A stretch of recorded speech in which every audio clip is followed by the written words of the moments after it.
Distributive property. Distribute का मतलब आप सब समझते हैं कि सब में बांट दें, है ना?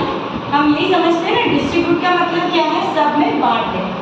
तो आए देखिए, अब एक सिंपल सा रूल है, ए डॉट बी प्लस सी, ठीक है, समझिए, ए डॉट बी प्लस सी, इसका मतलब क्या है, बी और सी को ऐड करो।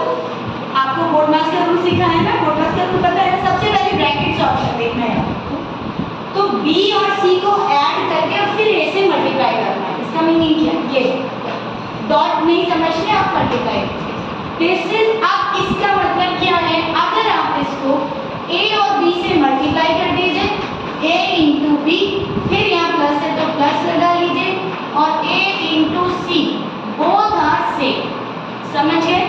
आप b और c को ऐड करके a से मल्टीप्लाई करें या a को b से मल्टीप्लाई करें और a को c से मल्टीप्लाई करें, दोनों को प्लस कर दें, both are same.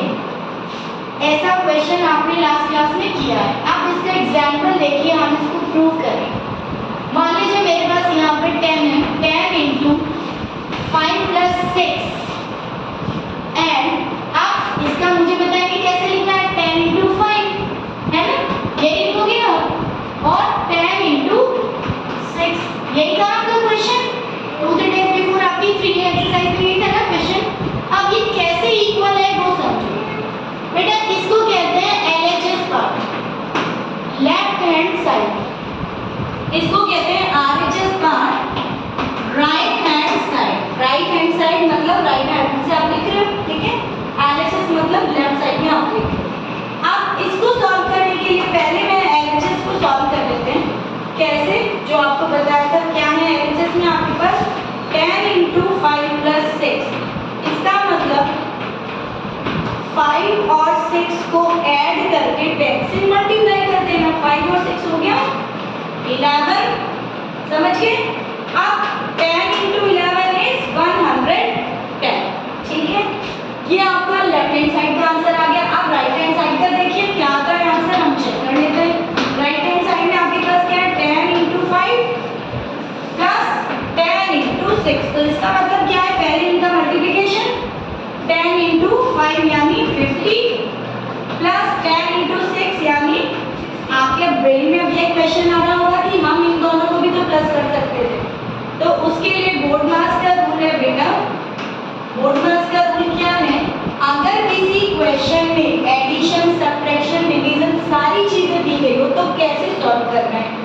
B means bracket, सबसे पहले स्मॉल ब्रैकेट को सॉल्व करना है, उसके बाद OF ऑफ को सॉल्व करना होता है, फिर D डिवीजन को सॉल्व करना है, फिर M मल्टीप्लिकेशन को सॉल्व करना है, फिर एडिशन को, फिर सब्ट्रैक्शन को। अब आप यहाँ देख रहे हैं इस क्वेश्चन में सबसे पहले मैंने ब्रैकेट ही सॉल्व किया था, ब्रैकेट 5 प्लस 6 को सॉल्व किया, क्या हो गया 11, उसके बाद मैंने मल्टीप्लाई कर दिया, क्योंकि ब्रैकेट मल्टीप्लाई से पहले आ रहा है, यही चीज यहाँ पे है।